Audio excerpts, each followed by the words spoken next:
Okay, people have asked me to do kind of like a Q&A sort of thing. So one of the most asked questions, and this is a lot of times in the comments, is if I watched the death battle of a video that I've done. And nope. Do I watch death battles? I think I watched the Batman Spider-Man one, and that was pretty much about it. Not a huge fan of the format. I will say that they do a lot of time when it comes to the actual background on it. Yes. Going to conventions, asking people, talking with writers. That's a great way to get a tremendous amount of information on characters. I can't knock the way that they actually gather all their information. So they spend approximately 3 weeks when it comes to from when they announce one to doing one. So roughly we're looking at about once a month. Infrequently they'll do 2 in the course of a month. So they're spending 2 weeks gathering data.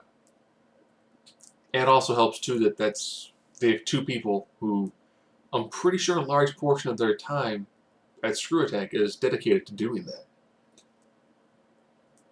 I have a full-time job, and I'm a dad, so this is kind of a weekend sort of hobby thing. Am I going to be as good as Death Battle? In a populist sense? No. Am I meant to be? No. This is a one-person show. So the person you see on the other end of the camera, that's it. My cameraman essentially is my computer monitor holding the camera in place. When it comes to any sort of background, I do that all on my own.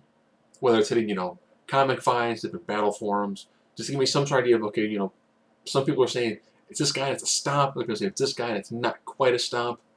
Okay.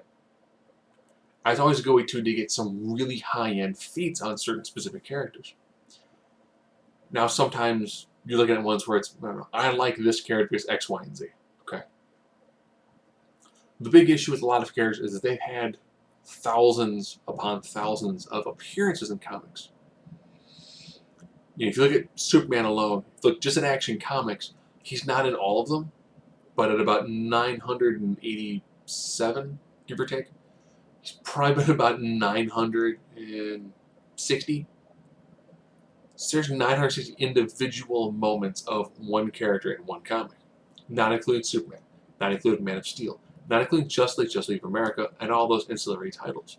Not including Superman versus Superman, Batman, times he's appeared in Batman, times he's appeared in Green Lantern. So you're looking at a character who could easily have had somewhere to the close of, 2,000 to 5,000 different appearances, with each writer writing them slightly differently. For a while, adamantium was not magnetic.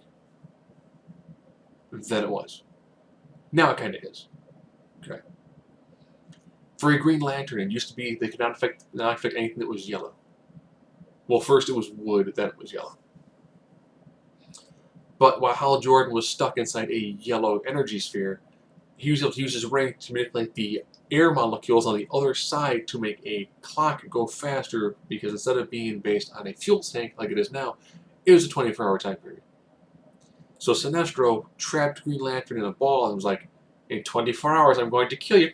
And it's like, I can't affect this ball, but I can affect everything outside of the ball, and I'm going to speed that clock up, because exactly 24 hours, he's going to open this dome and try to kill me. Oh, psych, it's only like 23 and like 57 minutes. So had he waited a few more minutes, he could have killed Hal Jordan. But, Silver Age comics. Basically the one that I've watched, I'm not a huge fan of it. Just not. I understand that people prefer that style. Actually, it's popular so they prefer the style, or they prefer the style that's why it's popular. It's kind of cyclical. If someone actually enjoys something that gets done, it becomes popular. When this becomes popular, it's hard for people to say, well, I don't like that style. Well, how can you not like it? It's popular. I don't think we had to like it to get that propagation loop going of, this is good. Everyone loves this. My style is different. It's designed to be different.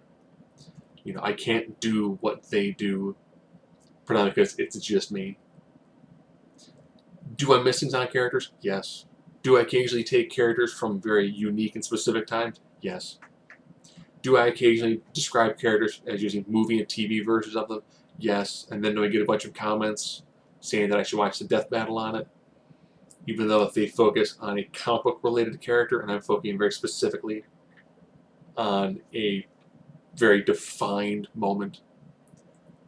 When I've discussed ones with Doomsday, depending on how you read Doomsday, there's Death Superman Doomsday, Hunter Prey Doomsday, Doomsday War Doomsday.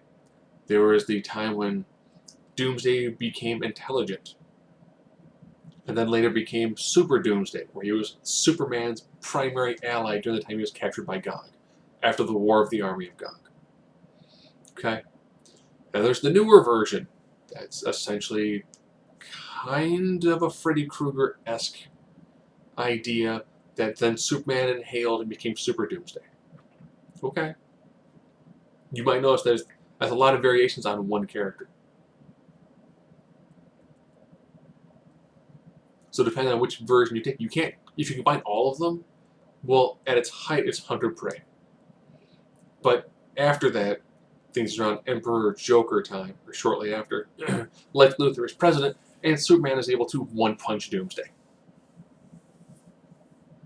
So we've gone from, I killed you, to I killed Darkseid, you gotta throw me at the end of time, to you can one-punch me. Okay? Try to take those variations of, I beat you to death, I was able to kill Darkseid, and you one-punch me. That's a pretty vague and pretty general, just that's one character in 3 different instances. Hard to reconcile. They have mentioned that they take characters from multiple iterations, they try to take the best attributes of each. Okay. I can respect that. Do I find it entertaining? No. Am I going to watch them? No. Will I do reaction videos to them? No. Do I know the reception is probably positive? Yes. So, that's one of the first QAs, my thoughts on Death Battle. I think they do a great job. It's just not for me.